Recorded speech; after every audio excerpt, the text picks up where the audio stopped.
Troisième session parlementaire de Strasbourg pour cette nouvelle mandature. Bonjour Bruno Gollnisch. Bonjour. Arnaud Montebourg s'en est allé, mais les professions réglementées subissent une réforme. 6 milliards d'économies, c'est une bonne idée ? 6 milliards d'économies, si le gouvernement voulait les trouver, il aurait dû protester contre la véritable spoliation à laquelle les États-Unis d'Amérique se sont livrés contre la BNP, en raison des agissements de cette banque française et de sa filiale genevoise, sur laquelle, me semble-t-il, les autorités américaines ne devraient avoir aucun droit de regard. Or, cette spoliation s'est faite sans la moindre protestation du gouvernement français. Quant au fond de l'affaire, les professions réglementées, j'ignore quelle est l'étude d'impact qui a permis d'arriver à ce chiffre mirobolant. Ce que je sais, c'est que ce sera extrêmement dommageable pour les Français, pour les consommateurs. Prenez par exemple les pharmaciens. Si l'on donne tous les médicaments qui ne sont pas vendus sur ordonnance aux grandes surfaces, eh bien, il y a un certain nombre de pharmacies qui vont dépérir et par conséquent, dans beaucoup de villages, on ne trouvera plus de pharmacie. Les notaires assurent une sécurité juridique qui est l'une des meilleures au monde. Ils sont d'ailleurs solidairement responsables financièrement des éventuelles malversations commises très rarement, il faut bien le dire, par tel ou tel d'entre eux. Et surtout, cela va absolument à l'encontre de tout ce qu'a fait l'État. Il y a 40 ans, n'importe qui pouvait s'intituler conseil juridique. Et l'État a dit non, il faut maintenant réglementer cette profession. Il faut qu'il y ait un diplôme, il faut qu'il y ait une inscription au parquet, il faut qu'il y ait un stage chez un patron. Alors on a réglementé la profession de conseil juridique. Et puis ensuite on a dit c'est pas suffisant. Il faut qu'il y ait un ordre qui surveille tout cela. On va fusionner conseil juridique, avoué et avocat. Alors on a fusionné toutes ces professions dans l'unique profession d'avocat avec un ordre juridique, avec un barreau qui surveille la discipline, avec des exigences de titre, avec un concours, des examens très difficiles, avec des exigences de stage. Et maintenant on nous dit qu'il faut défaire tout ça parce que comme ça coûtera moins cher aux Français. Je crois qu'on se moque du monde.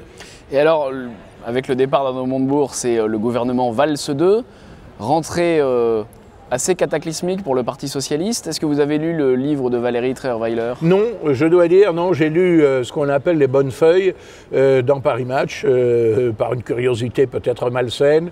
Je vais vous surprendre, j'éprouve un peu de pitié pour cette femme. Manifestement, c'est une amoureuse jalouse, trahie, humiliée et qui se venge. C'est pas très élégant, c'est entendu, mais il faut dire aussi que croyait-elle, que pensait-elle, n'est-ce pas? Monsieur Hollande est un homme qui a fait 4 enfants à une femme avec laquelle il ne s'est jamais marié, qui l'a trompé au profit de Valérie Trierweiler. Est-ce que Valérie Trierweiler pouvait décemment, elle qui était d'ailleurs la femme d'un autre, s'attendre à ce qu'il lui manifeste une fidélité jusqu'à la fin de ses jours? Ce n'est pas très sérieux. Il y a, mon cher ami, une institution qui s'appelle le mariage. Voilà. Le mariage, c'était autrefois, et c'est toujours dans ma conception, quelque chose de sacré.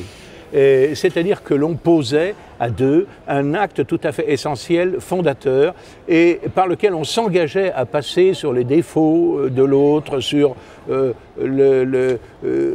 les outrages du temps.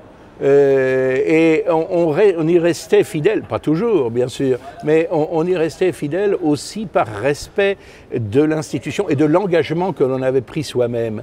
Eh bien, ceci est aujourd'hui, semble-t-il, tout à fait obsolète pour beaucoup de gens, on en voit malheureusement les conséquences.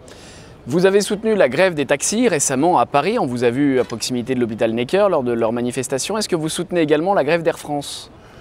Je suis partagé. Je suis partagé parce que je crois que le personnel d'Air France fait grève parce que Air France subit les conséquences d'un libéralisme excessif.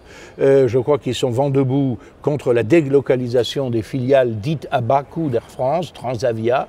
Je veux dire, je ne comprends pas très bien d'ailleurs de la part d'Air France cette histoire de bas coût, de low cost, comme on dit, parce que l'autre jour, j'ai voulu réserver un billet de Paris pour Lorient, alors que je suis abonné et que ma femme a droit à un tarif préférentiel. Ça coûtait pas aussi cher que d'aller à Tokyo, mais quand même pas loin. Et ça se fait, paraît-il, avec Hop, qui est la filiale low cost d'Air France. Alors, je ne sais pas si elle est low cost, elle n'est pas du tout low cost en ce qui concerne les tarifs, en tout cas. Elle est low cost, ça, c'est sûr, en ce qui concerne les services à la clientèle. À telle enseigne, d'ailleurs, qu'on m'a présenté comme une faveur, le fait que, payant quand même 550 € entre ma femme et moi, à un tarif, encore une fois, préférentiel, je puisse emmener un bagage en soute. De qui se moque-t-on ? Je crois qu'il est certain qu'il faut faire des réformes dans ce domaine. Il est certain qu'il y a des abus de monopole, mais je crois que cette histoire de low cost ne satisfait pas en tout cas les besoins de la clientèle. Et j'aurai l'occasion de le dire à la commission des transports. Moi, quand je prends un billet Air France, je souhaite voyager avec Air France, pas forcément avec Britair, avec Transavia, avec Hop ou avec je ne sais quoi d'autre. Alors Bruno Gollnisch, à la fin de l'été, la France a annoncé qu'elle suspendait le contrat de vente de 2 BPC, bâtiments de projection et de commandement français, les modèles français, la gamme Mistral, je crois que vous connaissez bien par votre service dans la Marine nationale en tant que réserviste. Que pensez-vous de la suspension de ce contrat? Est-ce raisonnable? Est-ce peut-être une possibilité de développement d'un processus de paix durable en Ukraine? Oui, ces bâtiments très modernes n'existaient pas quand j'étais dans le service actif dans ma jeunesse, mais c'est vrai que j'ai pris passage sur l'un des 2, aujourd'hui des 3 bâtiments que nous possédons, en l'occurrence le Tonnerre, qui est de la classe Mistral, c'est exactement le même bâtiment, pendant plusieurs jours, lors d'essais d'appontage d'hélicoptères en Méditerranée, en tant qu'officier supérieur de réserve, et j'ai été très impressionné par ces bâtiments qui sont modernes, bien que l'armement lui-même soit assez restreint. Je crois que c'est une grande erreur que de ne pas honorer notre signature, parce que cela porte atteinte évidemment à la crédibilité de la France en matière de vente d'armement. Or, le fait que nous soyons présents et que nous ayons une industrie autonome d'armement, ce qui suppose l'exportation, c'est la condition de notre indépendance en matière de défense. Et croyez-moi, il y en a d'autres qui sont évidemment à l'affût de nos défaillances dans ce domaine, y compris parmi nos bons alliés occidentaux. Par conséquent, je crois que c'est une erreur que de ne pas livrer ou de différer la livraison de ces bâtiments à la Russie. Sur l'indépendance, on a parlé récemment de l'indépendance de la justice. Je voudrais revenir avec vous sur le cas des Femmes. Je le rappelle, qui ont mené une action il y a un petit peu plus d'1 an à Notre-Dame de Paris. Le jugement en première instance a été rendu, relax des Femmes, condamnation des vigiles chargés de protéger Notre-Dame. Votre impression sur le sujet ?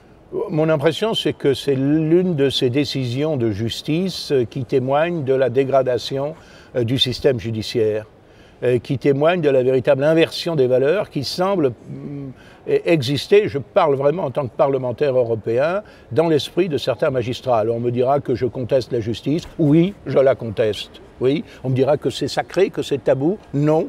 Je pense qu'un législateur, et je suis là dans une fonction de législateur, a le droit précisément de porter une appréciation sur le fonctionnement du service judiciaire, et je crois qu'on marche sur la tête. Mais j'ai vu en plus d'une circonstance, notamment lors d'agressions subies pendant la campagne législative, par exemple, à Thizy, dans le Beaujolais, à quel point pour certains magistrats, l'ordre des valeurs était inversé, les agressés étant considérés comme des agresseurs pour s'être défendus, et les agresseurs considérés comme des agressés tout simplement parce que leur violence avait rencontré une certaine résistance. Je pense que c'est tout à fait délétère, et j'espère bien que cette décision absolument stupéfiante, et j'ose dire aberrante, sera réformée en appel. Mais même si elle est réformée en appel, ça laisse un malaise, parce que ça veut dire que les magistrats qui ont rendu cette décision stupéfiante restent en fonction, et que demain, ils peuvent être ceux qui vous jugent, vous ou moi, dans un autre type d'affaires, et ça, c'est extrêmement inquiétant.